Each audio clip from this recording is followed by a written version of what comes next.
The weight of years pressed down on Charles. His own defenses, carefully honed over decades, crumbled. He exhaled shakily. You have every right to hate me, he said. I manipulated. I interfered. I lied. I brought divorce papers, false recordings, pictures. I wanted to protect you. Justin's fists clenched at his sides. The betrayal cut so deep it burned through everything he thought he knew about his father.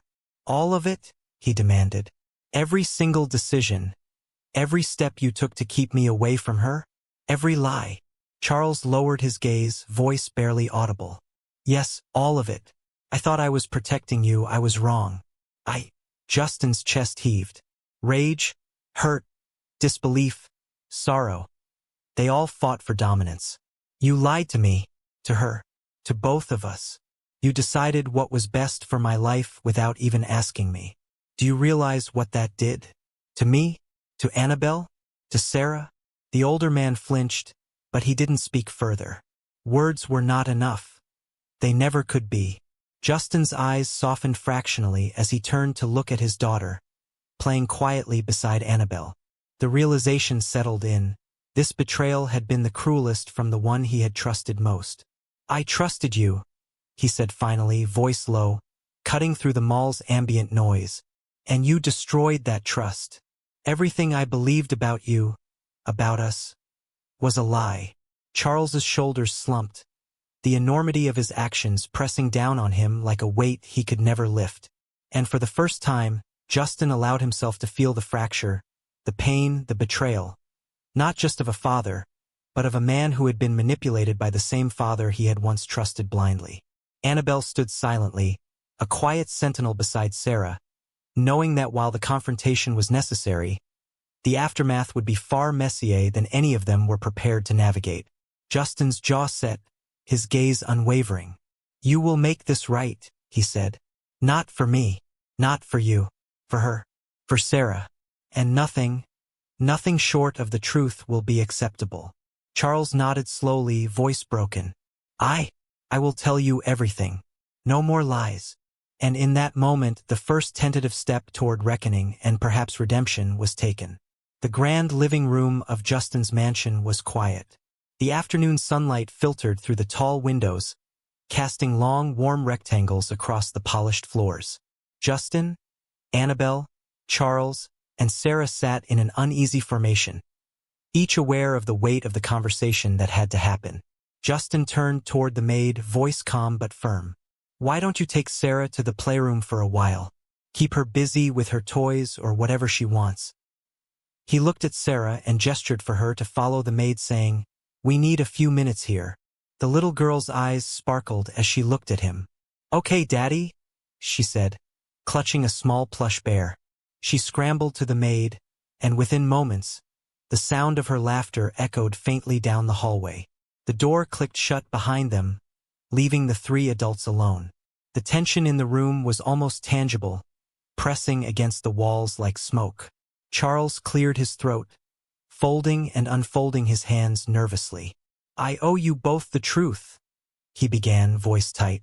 I've spent years hiding behind control and manipulation, telling myself it was for protection. But it wasn't protection, it was fear. Fear of repeating the mistakes of the past. Annabelle's eyes narrowed, her arms crossed. What mistakes are you talking about? She asked, her voice steady but cold. Charles exhaled heavily. Years ago, before Justin was born, I trusted someone. A woman, someone who seemed like you in many ways. She deceived me, and my wife, your mother, was hurt by it. Deeply. Her health suffered. It contributed to her early death. His voice cracked, and he rubbed his forehead. I swore I would never let anything like that happen again. I believed I could protect my family by controlling who my son loved, by pushing away anyone I suspected might hurt him. Annabelle, I judged you without truly knowing you. Justin's jaw tightened, his gaze never leaving his father. So you decided to destroy my life because of someone who deceived you decades ago? His voice was controlled but sharp, slicing through the room's tension. You thought it was acceptable to manipulate me, manipulate her, Manipulate everything because of your fear? Charles lowered his head, shame etched into every line of his face. I see now how wrong I was. My fear blinded me. I thought I was protecting you, but I only caused pain, heartbreak, and separation. Annabelle's posture softened slightly, though her eyes remained wary. You nearly destroyed my life, Charles, she said quietly. You took decisions out of my hands, out of Justin's hands, using lies and manipulation. I have every right to hate you. Charles's voice shook. I know. I would hate me too. But I am begging you, Annabelle. I am asking for forgiveness. I was wrong. I let fear and grief dictate my actions, and I see the damage it caused. I want to make this right in any way I can.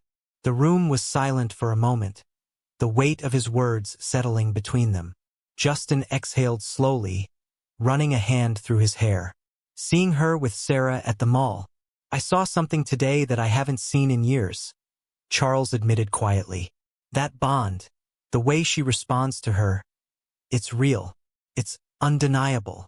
Annabelle's gaze softened, the tension in her shoulders easing. I have seen it too, she said. Justin, I named her Sarah because I wanted her to carry the memory of someone she could love and respect. Your mother, your late wife. She was everything good in this family.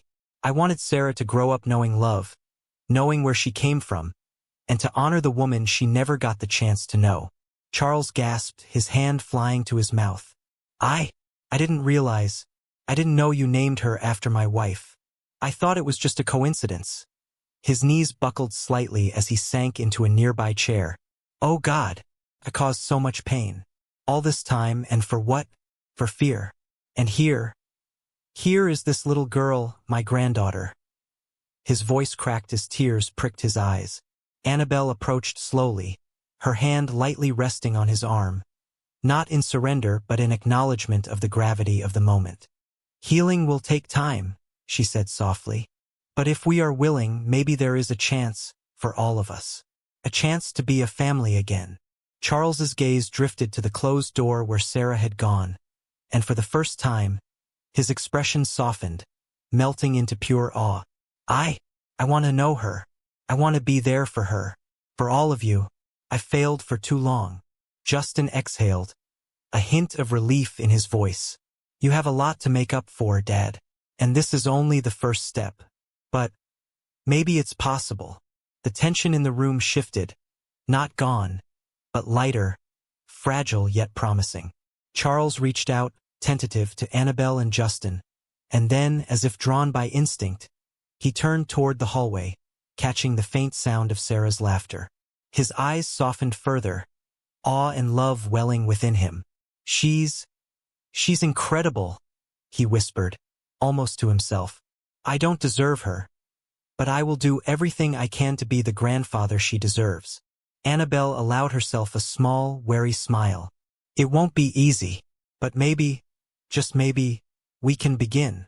And for the first time, the three adults shared a quiet, unspoken understanding, one that honored the past while tentatively opening a door to the future.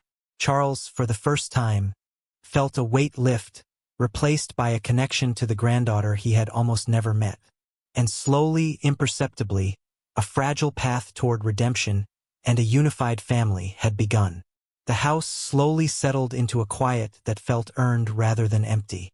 Sarah's laughter faded down the hallway as the maid carried her toward the guest wing, her small voice trailing off into contented murmurs and the promise of sleep. The echoes of Charles's confession still lingered in the air, heavy but no longer suffocating. Charles stood near the doorway, his shoulders slumped, years of certainty stripped from him. He cleared his throat. I think I should give you both some space, he said quietly. There was no authority in his voice now, only humility. I'll be in the West Wing if you need me. Justin nodded once. Annabelle didn't look at him. When the door closed behind Charles, the silence that followed was different, raw, unguarded. For the first time since the hospital, since the truth unraveled, they were alone without anger standing between them like a wall.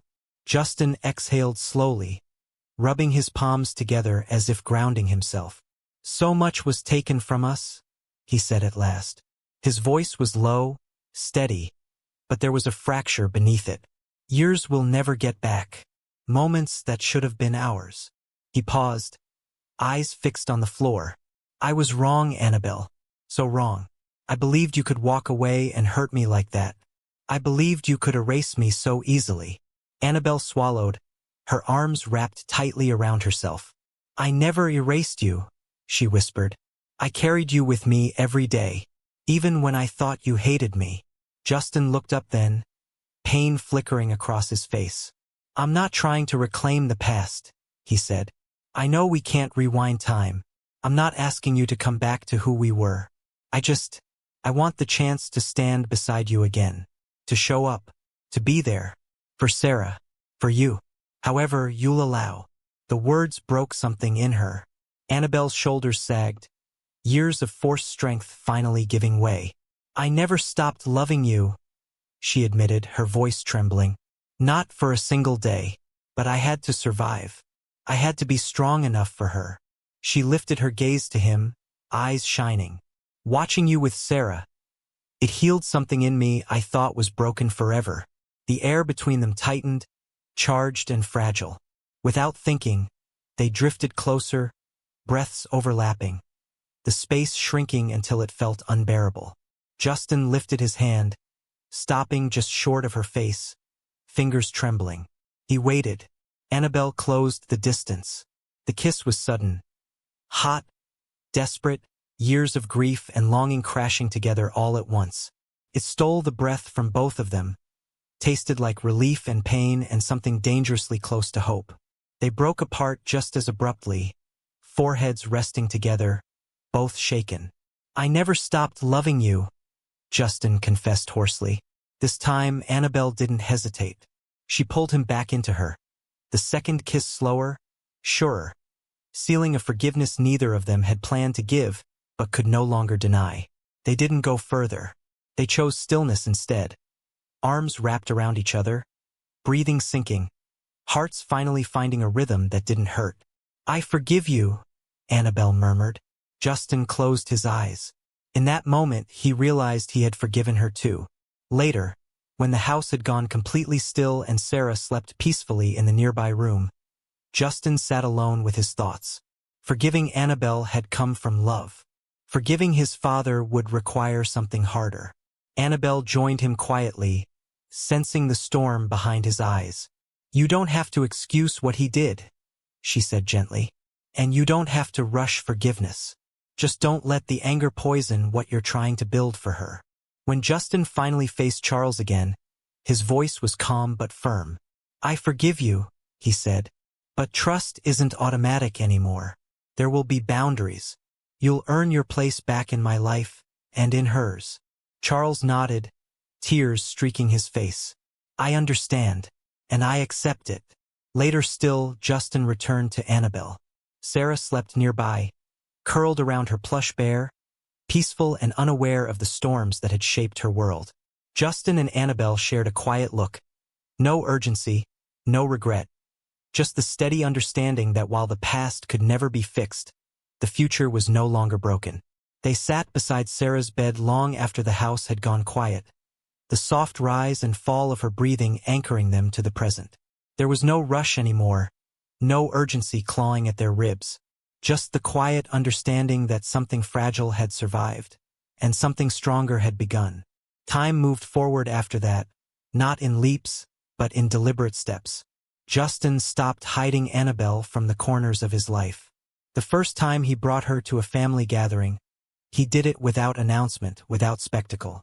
He simply reached for her hand and walked in with her at his side. Conversations paused. Eyes lingered. Whispers threatened to bloom. Justin didn't flinch. This is Annabelle, he said calmly when introductions were required. Sarah's mother. And when someone hesitated, uncertain, Charles stepped forward before Justin could speak again. She's family, Charles said, his voice steady, unmistakable. And she always has been. Annabelle felt the weight of it then, not the scrutiny but the acceptance. Real, unforced, and long overdue. Charles never overreached, never tried to reclaim authority he had forfeited. He showed up quietly, consistently, choosing humility where pride once ruled. Over time, the tension in his gaze softened, replaced by something closer to gratitude. One evening, as they stood together watching Sarah chase bubbles across the lawn, Charles spoke softly. "I don't ask to decide anything anymore," he said. "Only to be allowed to love what I almost destroyed." Annabelle met his eyes and nodded. "That's enough." Justin watched the exchange, something easing in his chest. At public events, Justin stood beside Annabelle openly, his hand resting at the small of her back, his presence a quiet declaration. There were no explanations offered, no defenses raised. Their history was theirs. What mattered was the now. Weeks turned into months. Their home, chosen together this time, filled with routine. Morning chaos, evening calm, Sarah's laughter echoing down hallways that once felt too large and too cold. Justin learned the rhythms of fatherhood not as a performance, but as instinct. Bath time negotiations, midnight water requests, the way Sarah reached for him without thinking when she was tired or overwhelmed. Annabelle watched it all with a soft ache in her chest, love and relief braided tightly together. The proposal came on an ordinary night. No guests, no cameras, just the three of them curled on the couch, Sarah asleep between them, a cartoon murmuring in the background. Justin turned to Annabelle, his expression steady, certain in a way that made her breath catch. "I'm not asking you to fix what was broken," he said quietly. "I'm asking you to keep choosing me, to keep building this with me, as my wife, again." There was no ring at first, no kneeling, just truth. Annabelle didn't hesitate. She smiled, tears spilling freely. "Yes," she said, this time without fear. Always yes. When he slipped the ring onto her finger days later, it felt like a promise already kept. Life settled not into perfection, but into something real, honest, chosen. Sarah thrived between them, secure in a world where love wasn't conditional or fragile. She knew only warmth, only safety. And then one morning, standing alone in the bathroom as sunlight crept across the tiles, Annabelle stared down at the test in her shaking hands. Positive. She sat on the edge of the tub, laughter and tears colliding as disbelief gave way to joy so quiet it felt sacred. When she told Justin that evening, she couldn't finish the sentence before his face changed. "Annabelle," he breathed. She nodded, pressing his hand to her stomach. "We're having another baby." Justin pulled her into his arms, holding her like something precious, something irreplaceable. His voice broke against her hair. "I swear to you," he said aloud, as if the walls themselves needed to hear it. "This life we rebuilt, I will protect it, with honesty, with patience, with everything I have." She kissed him softly, lingering, their hands resting together over her stomach, the future humming quietly between them. The past had shaped them, scarred them, but it no longer defined them. What lay ahead wasn't perfect, but it was real. It was whole. If you enjoyed this story, don't forget to like, comment, and subscribe. Your thoughts mean a lot to me. And trust me, the next story will be even better. You won't want to miss it. Turn on the notification bell so you're the first to know.